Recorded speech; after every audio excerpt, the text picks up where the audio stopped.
Well, hello everybody, and I am so excited to say that we finally hit 100,000 subscribers on YouTube. It is crazy, it is unreal. I thank you so incredibly much. So this whole video, I'm going to be answering some of your guys' questions that I've posted over on my YouTube community tab, my Facebook, and my Patreon. And so I'm gonna be answering some questions, but first I wanna show you the YouTube play button. It's so cool. Okay, so it comes with this like letter, and it talks about, do you remember your first subscriber, your 100th, your 1000th, and so on. And it's really cute. It's a sweet little letter. I may or may not have cried when I read it. But here is, oh, uh-oh, it's got fingerprints on it. Hold on. And here it is. Oh my gosh. Okay, can you see? Can you see? It says my name on there. Presented to Agate Ariel for passing 100,000 subscribers. How cool. Oh my gosh. Okay, so yeah, I can't believe it. I really still can't. And it's all thanks to all of you, and I appreciate you so incredibly much. I've had an absolute blast with this channel. It's really fun. It's something that I can be creative in and do things that I love, which is working and playing and doing all kinds of cool stuff with rocks. I thank you so much from the bottom of my heart. So let's put this maybe like right here. Yeah? Okay, we'll put it there. Oh my God. Okay, I don't want to break it. Let's try that again. I'm so sorry about that, little guy. There, that's better. Okay, anyways, I'm gonna answer your questions. So the first question is from Megan. It says, you've inspired my 10-year-old daughter and me to take up the hobby. It's been so wonderful. Do you have any recommendations on where to purchase supplies from, or is Amazon the way to go? Even just any tips in general would be greatly appreciated. So I've kind of used a lot of different places to get my supplies. I would say, like, for basic supplies, I honestly use Amazon a lot. But for, it kind of depends on what you're looking for. Like rocks, I really like the Rock and Tumble company. They have a really good selection, and what they've always sent me has been really good quality for tumbling. I've also used the Rock Shed. I've done that for grit. I've used the, I use High Tech Diamond, and I use that for like my slab saw and my flat lap and blades and things for that I really like. And yeah, I think that those are kind of the places that I get things from. The things that I get from Amazon though are like my Polyplastics tumbling, grit, and I get kind of just like other basic supplies that aren't super, like I don't really need a super specific quality for. I also have gotten probably 99% of like my filming equipment from there as well. Okay, the next question is from Jane Thompson. Do you have an all-time favorite that you have found and polished? Ooh, I don't know. That's really hard. I actually have, I should go grab them, and I don't think it's over here. Hold on. Okay, so these are some of the ones that I have found and tumbled, and I like to put them in like all these little categories. So in each of the sections, I have all the different things that either I found or bought and then tumbled. And then I have a bunch of these as well for ones that I keep raw. And I kind of just, I don't know, I do like to keep a lot of agates raw. I would say my favorite agate that I've ever personally found is this one, and it is the logo for my, oh, it's on my shirt too. My shirt, I have a sticker on my phone, and sticker and stuff, so it's the, I had my friend actually she does graphic design, and so she created my like logos and that sort of stuff for me, and it's based off of this paint agate that I found. And it was like one of the first times that I really went to the North Shore with the goal of finding rocks, and I found this one, and it's just been my favorite ever since. Tumbled ones, I would say, I don't know, I have so many, and I kind of just like to look through all of them. Some of my favorites I do have like kind of in my backdrop, my little jelly bean Botswana agate. That looks like this. I think is one of my favorites. But as you can see, I really only have a small amount per category of rock that I've tumbled, because then with the rest of them, I like to give them to you guys. I put them over on my Etsy, and it's something that I really like to do because I feel like a lot of tumbled rocks, especially ones that you get from like souvenir shops and stuff, are super like low quality and very common. And so me being able to share like my polishing, because I think personally I do a good job polishing them, I like to be able to share that with you guys so that you can have something that's like really beautiful. This next one is from Soap Universe, and it says, yay, congratulations on 100K. I subscribed when you were at 87K, and that was only a couple of months ago. Oh, that's so cool. Other than rockhounding, do you have any other hobbies or passions? I do. I would say rocks is like my number one for sure, but I am a big reader. I've read, I don't know how many books this year, but I read like every night before I go to bed, and then kind of sometimes throughout the day, just depending on how I'm feeling. And I bounce around between genres. I like to read like fantasy, and I was into like thrillers for a while, or like psychological thrillers. Now I just kind of went on a kick of fantasy. I think my favorite book that I read this year was Project Hail Mary. It was so good, and they're coming out with a movie, so I'm really excited. I also read The Martian, which is by the same author, Andrew Weir, and I love like I like science too a lot, and so I love that he like has legitimate science mixed in with his books. Do I understand it? No, not really. But I like that he has like makes it as realistic as you can. So I really like that. I also actually really like self-help books. Like right now I'm reading the book, The Courage to be Disliked. So, and before that, oh, I love Eckhart Tolle, I think is how you say his name. Like he has The Power of Now, which I loved that book. A New Earth, I really liked that one. The Untethered Soul is by, I feel like Michael Singer, something like that. But, yeah, I don't know. So I like reading a lot. And what else do I like? Yeah, and I just kind of like nature, you know? I like being out in nature and gardening. I like gardening. Those are some of my other hobbies. All right, this next question is from Paul. It says, always enjoy your videos online. Congrats on 100,000. My ongoing question is, what microscope did you use when you did your diamond tumbling video? I hope you'll answer this question. Best of luck to you again. Congratulations.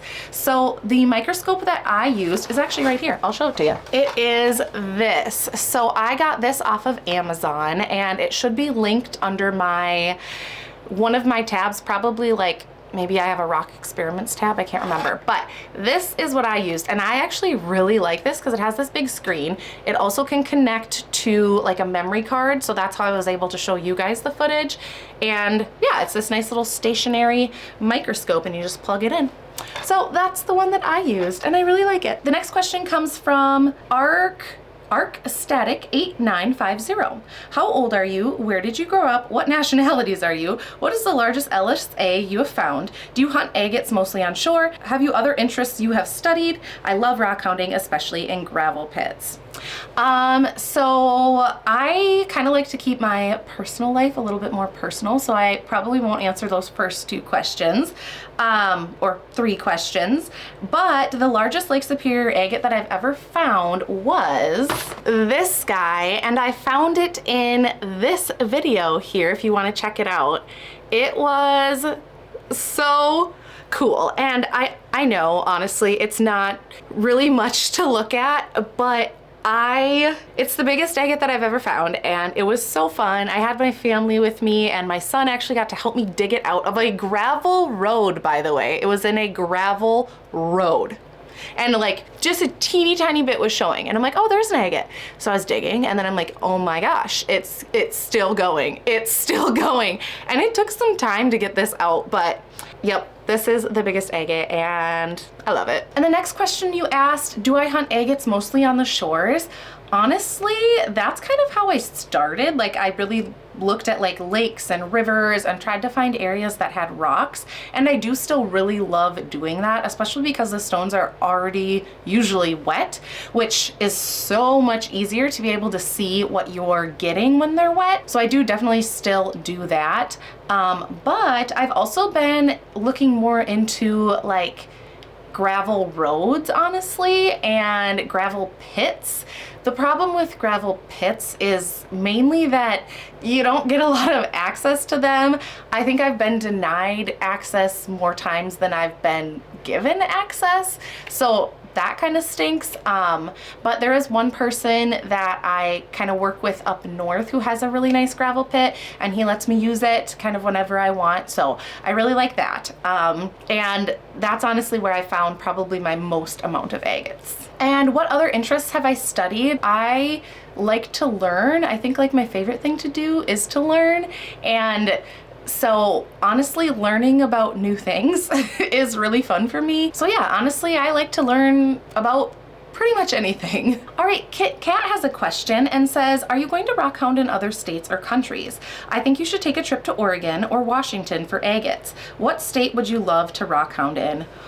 This is such a good question. I have so many places that I want to go rockhounding in. Like I have a list in my phone of all of the different places that I want to go, and it's long. Let me pull it up because I have so many. Okay, so here are some of the places that I want to go. I want to go to Arizona to visit the Petrified Forest National Park. I want to go to Glitter Mountain, which is like full of selenite.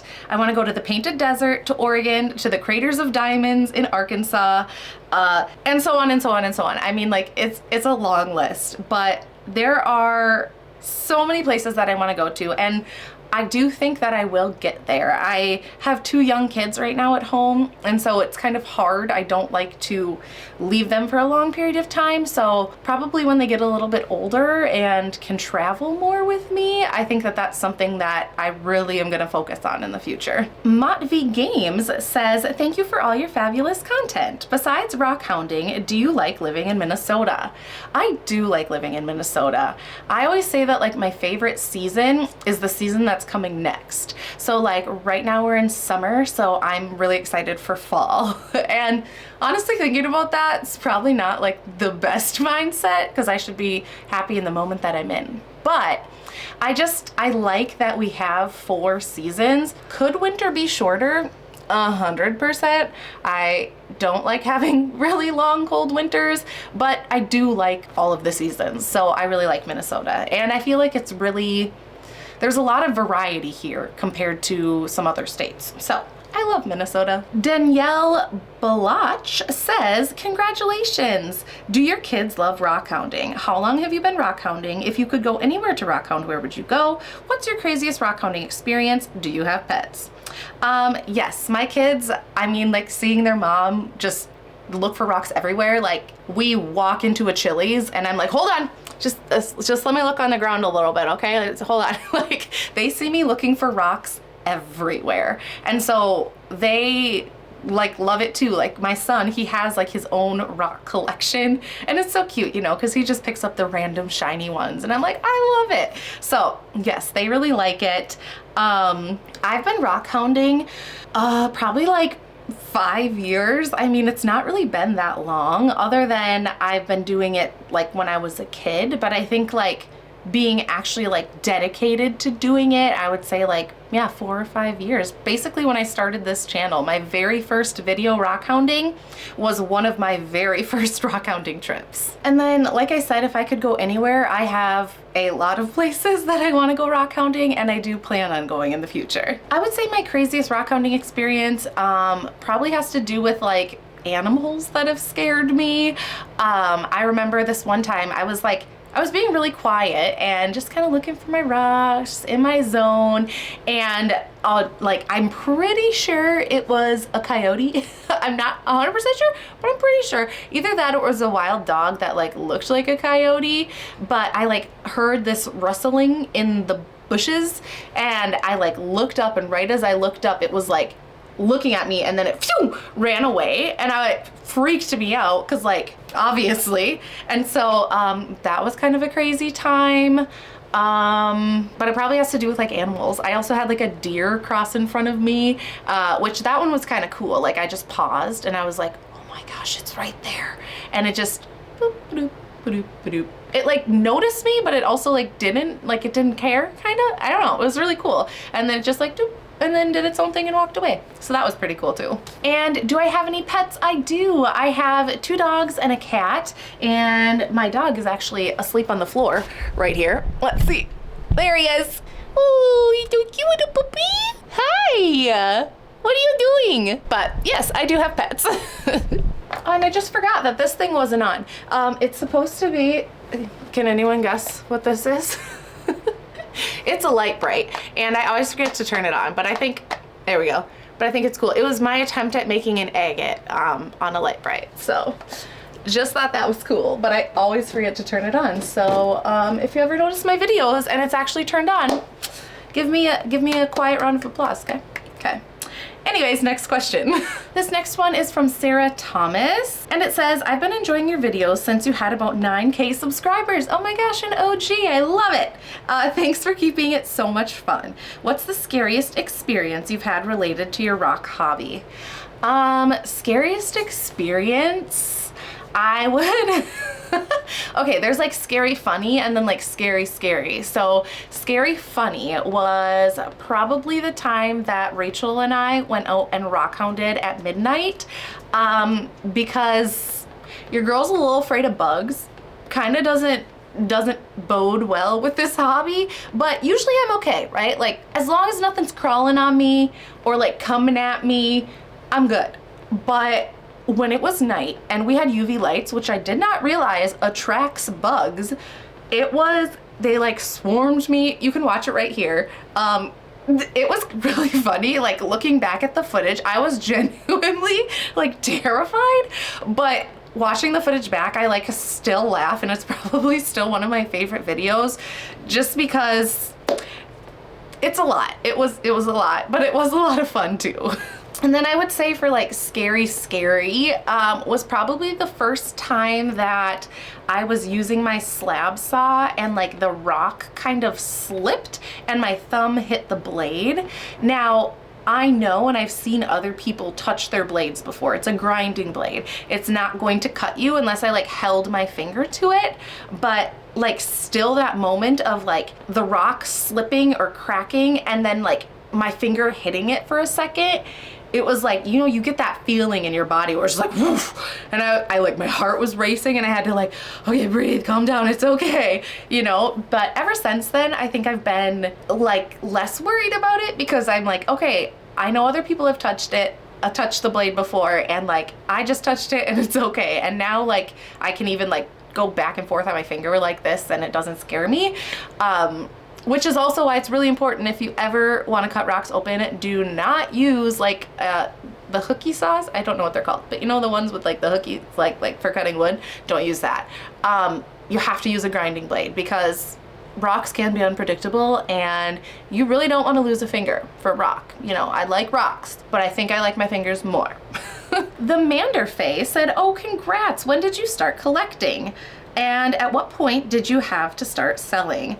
I started collecting, well, when I was a kid, I had a rock collection that I actually asked my mom back for. I was like, hey mom, can I have this back? Because I really like rocks again and I want my old rocks back. So I got those back.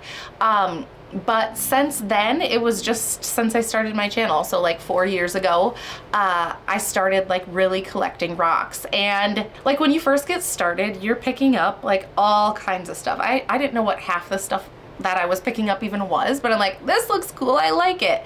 And like when I picked this agate up, which it like still surprises me, when I picked this up I was like, whoa, that's really cool. I wonder, this is an agate, right? Like I think this is an agate. Like I still wasn't even sure. Like I was like, guys, is this an agate? Like, and it's the most beautiful agate in my whole life. Like I love it. And so it's just kind of funny, like how much you learn as you go.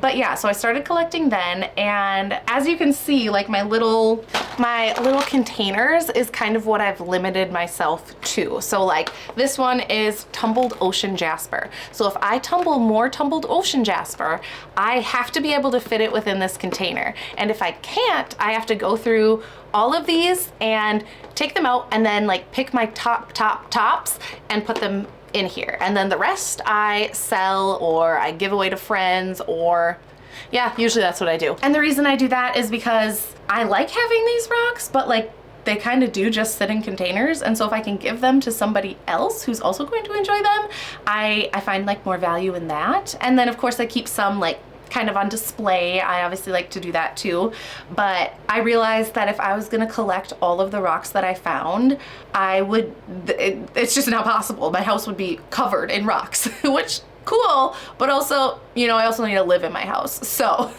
that's kind of what I do with my rocks. And when I started selling them was, I don't know, I can't remember when I started my Etsy. It was probably a couple years into rock hounding and stuff when I was like, I have so many rocks, I need to not have so many rocks anymore.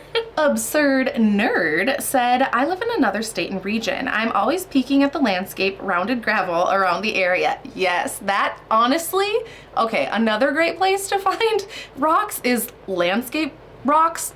Like, yeah, okay, anyways, moving on. Especially after it rains, how to identify the stones, how to know what will tumble well and take a polish. This is such a good question, and I actually do want to make like a better video on how to identify stones and like kind of how I do it, and then how I pick out what I can tumble. And unfortunately, a lot of it is just experience. Like when I first started, I was throwing everything in my tumbler. Like I was like, oh, okay, like this is cool, this is great. But then you kind of start to learn like you need to keep hardnesses together. That's a really big thing. And so I bought, and it was kind of expensive, but it's worth it because I use it all of the time. I bought like an industrial Mohs hardness tester from Amazon for like $179. I know, it hurts, right? When could I just use like steel and a nail and like glass and stuff? Yes, I could, but I often lost them, or like I just wanted to know exactly what the hardness was. And like the thing that I bought like has it to the 0.5s. Like I wanted to know so that I can only tumble the hardnesses together that I want. But tumbling the same hardnesses, and then also just knowing what rocks can and can't tumble. Like you're not gonna be able to tumble a sandstone and a limestone. It's just too soft, it's gonna fall apart, it's not gonna take a good shine. But like agates, jaspers, chalcedonies, cherts, quartzes, those all tumble pretty well. I would say just making sure that it doesn't have big cracks, chips, dents that are gonna take forever to tumble out is, oh, sorry, there was a bug. I'm not sure where it went, it was a little fly. But anyways, yeah, that's what I do. And then how to identify them? I use my rock books. I use the hardness testers. I sometimes will use, I don't know, in the beginning I did use like the rock identifier app, but it'll tell you like all kinds of random stuff. Like it'll be like, this is a Madagascar jasper. I'm like, I found this in Minnesota. I don't think that's right, you know? So like if you use things like that, you have to use it, but then also know like, okay, I can't find this type of stone in my area, so this must not be what it is. But I do plan to make a kind of better video on really how I do distinguish them more in the future. Sky Hunt says, how can you really tell if you find a rock that has a geode? I'm new to rock hounding. So I'm probably not the best person to ask this question to, because I think Minnesota maybe has geodes, but it's not a lot. So there are probably better creators. What's his name? I think it's like Rockhound Mark or something like that on TikTok. He does geode content all of the time. So it might be a better question for like someone like that. But from what I do know is that a geode is gonna look a lot more bulbous and circular. and I think maybe they feel lighter, but I'm really not super sure on that one, unfortunately. Masachi says, when stones have like druzy crystal pockets, how do you polish the outside of them and retain the raw crystal inside? Ooh, that's a hard one. Honestly, those would probably be better to be polished on like a Cab King or like a flat lap, because if you put them into a tumbler, it is gonna eat away at that like druzy pocket. I've seen some people use like hot glue and like cover that part in hot glue and then like melt it off when they're done, but I've never tried it just because, like, I don't know, for some reason I feel like that wouldn't work, but I don't know. That could be a way. But yeah, honestly, otherwise I usually just keep those ones raw, or I put resin on them. Sometimes I do that. Like if it's a piece that I cut flat, I'll put the resin around the outside so that you can keep like the druzy without getting all that stuff broken and chipped. Lewis Fur says, do you think in parallel universes there's like a Jasper Ariel, a Lapis Lazuli Ariel, a Rainbow Lattice Ariel, etc.? Okay, love that question. Yeah, dude, like, I think parallel universes are real. I think, yeah, there's all kinds of different universes. There's probably like an Ariel that does cooking, like cooking with Ariel, you know? And there's probably some Ariels that don't have a YouTube channel at all and are geologists or an astronaut Ariel. Like, come on, there's definitely one of those. Actually, on the other hand, I get really nauseous, so maybe that's not true. Anna Guewer says, congrats. What's a piece of advice you think every beginner Rockounder should know? Ooh, oh, that's a good question. I think every beginner rockhound should know that it doesn't matter what you like to collect if you like to collect it. Like, I feel like sometimes people can be like, oh, those are dumb stones, like quartzes, for example. Like, quartzes are beautiful. Like, they're shiny and sparkly, or like mica rich rocks. They're so cool. Even just like milky and smoky quartzes, things like that, like a lot of people look over, or even like jaspers, like oolitic jaspers. There's so many people who are just like, whatever. Dude, I love them. They tumble so nicely. They're beautiful, especially when you look at them really close. But yeah, I think that you should know that whatever you think is interesting, and you should collect whatever you want. Another thing I think you should know, or like accept, I guess, is that for a long time, I was really scared, like, to go look for rocks, especially if it was like by a road or like by where people are, because I'm like, oh, they're gonna think I'm weird. Like, they're gonna be like, what's that weird lady doing? Like, you know? And now I don't care. Like, I will be anywhere and be like, ooh, and like grab a rock, because you know what? Everybody has hobbies. Like, nobody is like, what's that guy out on the water holding a pole and catching fish for? What a weirdo. You know, like, there's so many things. Or like football. Look at, they're just throwing a ball around, you know, like, who cares? It's a fun hobby. It's something cool to do, and like, you shouldn't be ashamed of it. So I think that's another thing too. Like, be unashamed and be you. Like, just be who you are. If you want to go look for rocks in the Wendy's parking lot, do it. I love it. You know, that sort of thing. So that's my advice. Motv Game asks again, what got you into rockhounding, and did you start rockhounding before making YouTube videos? By the way, congrats on all your amazing finds. Well, thank you. Like I said, it kind of went hand in hand. Like, my friend was like, you have a good personality for YouTube. You should do YouTube. And then at the same time, somebody gave me like a tumbled agate that I was like, wow, this is really beautiful and really cool. Like, I used to have a rock collection. Why don't I collect rocks anymore? Rocks are really cool. And then another friend like showed me, she had a whole bunch of agate collections, and she was like, look at all these cool rocks. And I'm like, wow, these are really cool. And she's like, these are agates. I'm like, oh my gosh, what's an agate? I didn't even know what an agate was. And so once she showed me, I like fell in love. Like, I was like, this is so cool, and I love this, and I want to do this.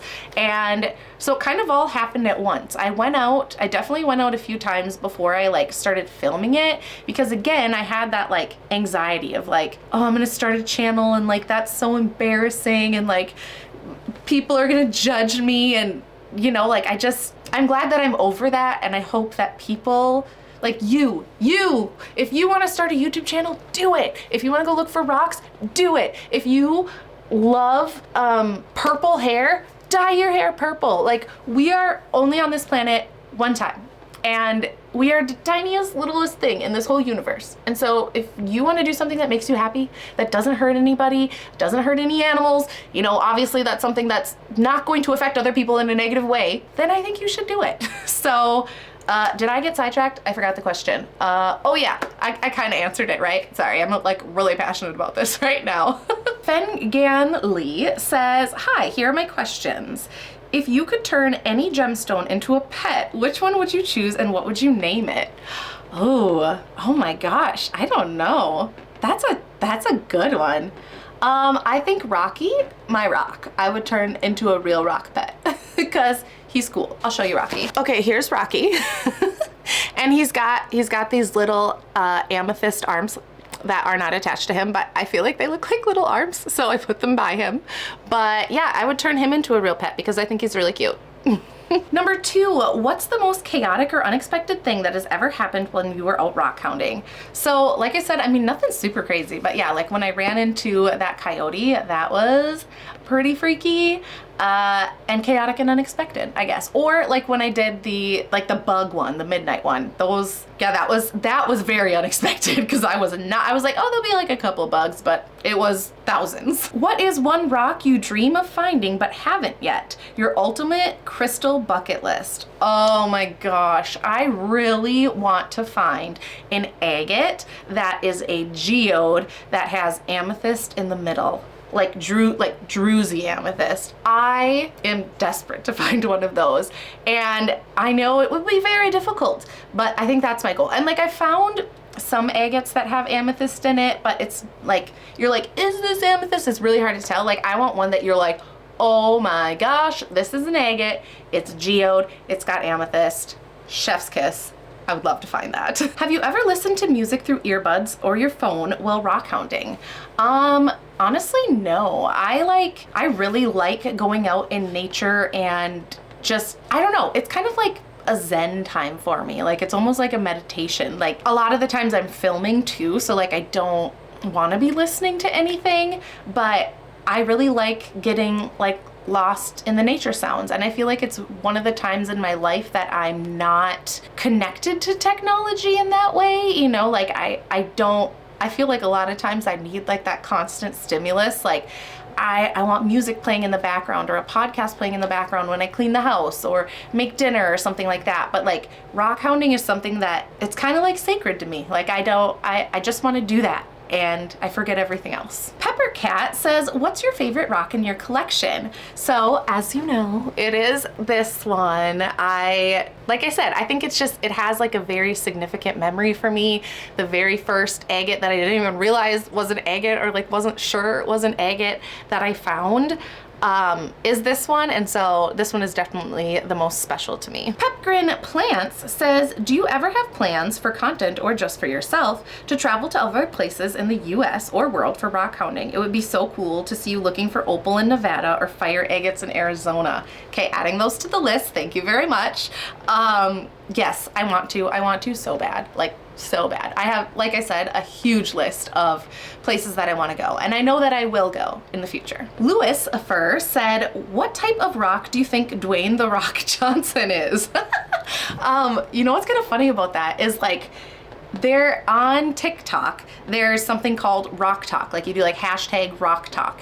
And so I was like, oh my gosh, I want to post on like hashtag Rock Talk. And so I went and I clicked on it, and like the top post of all time is Dwayne the Rock Johnson. But then like all of the other ones are like about legitimate rocks, and I think that's really funny for some reason. What type of rock would he be? I don't know. I think he'd be like a really big, sturdy boulder, you know? That's what I see. Big old boulder, big basalt boulder. Maybe like a Umbriel boulder. Yeah, because like when you shine the UV light on him, he glows because he's like really entertaining. That's a good one. That's a good one. Solus Christus Eternity asks, howdy Ariel, watching from Arkansas. I've been watching a long time. Question, have you ever been to the Crater of Diamonds State Park in Murfreesboro, Arkansas? That is on my list. No, I haven't. I really want to go. I think that'd be so cool.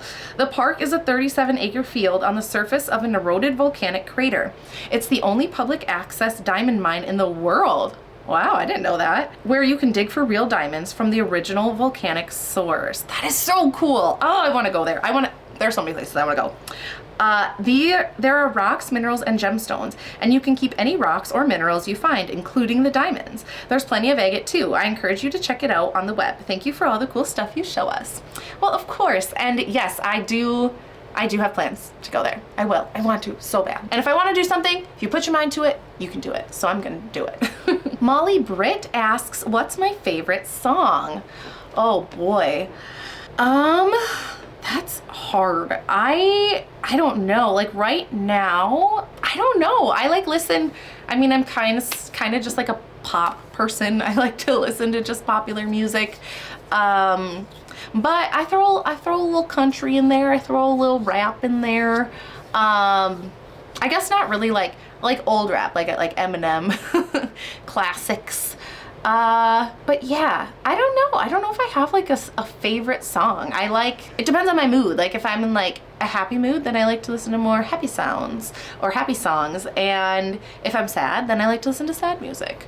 But I try to keep most things happy and positive and not listen to like super negative things just because I don't want to be in a negative mood. And I think that is all of the questions. Hopefully I got to yours. I tried to kind of get all of them from all the different places. So if I missed yours, I'm really sorry. But hopefully that gave you a little more background about me, about tumbling rocks, polishing rocks, finding rocks. And again, I appreciate you all so much. This has been such an incredible journey, and I feel like I'm still just getting started. Like I have so many ideas and I love sharing them with you and like doing rock experiments and looking for rocks and just all of it. So thank you guys so much. Thank you for watching. If you're not subscribed, go ahead and subscribe now for more cool content, and I'll see you guys next time.